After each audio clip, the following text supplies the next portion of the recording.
Facebook Find Bigfoot, Leroy Blevins and his Bigfoot Suit Project. This is the best evidence for PG's authenticity. The definition of irony, actually.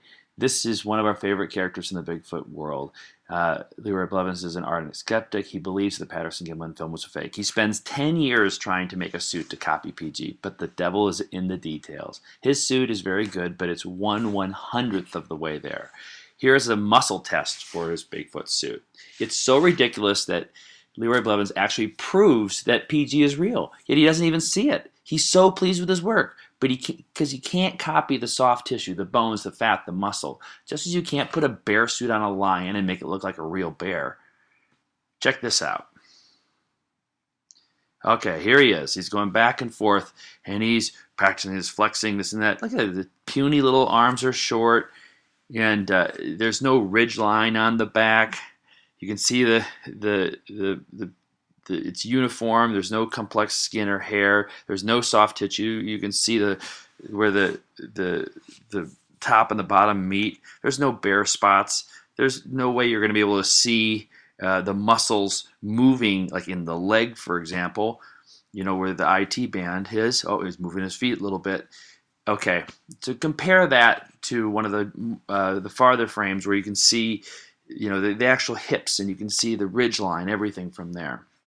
See, he has more time, more modern material, more money, and he's a controlled environment, and he has a copy of the original. And this is what he comes up with. Okay? I mean, look at the rear end. You won't see any muscle movement. You won't see anything. Look at the feet are ridiculous. Virtually everything. Now here, you can look at the big toes going up and down and up and down. Okay? That's pretty hard to do. And look what he has. He has, whatever that is for feet. Unlimited opportunities to pose for pictures. So he does the famous 352 recreation, right? Well, he looks puny here, but you look at the hands, the feet, and he's trying to hold it in position to get the exact right thing. But there's a lot more here.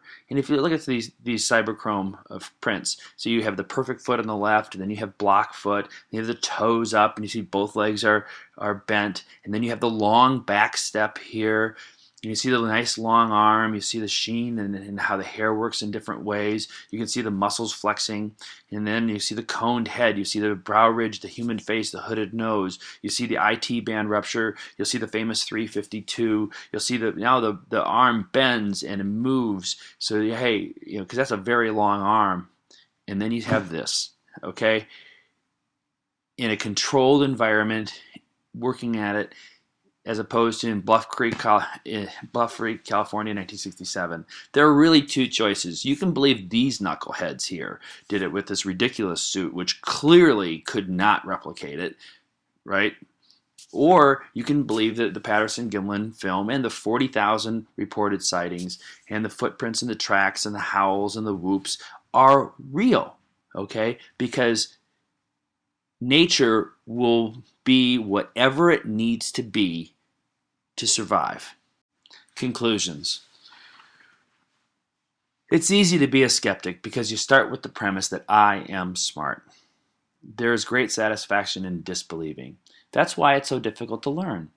You have to humble yourself. It's okay to believe that Patterson Gimlin is a hoax, but then you should be okay with the fact that you are just like Leroy Blevins. You are more delusional than the most delusional Bigfoot believer. He worked 1/6 of a lifetime only to prove what he disbelieves.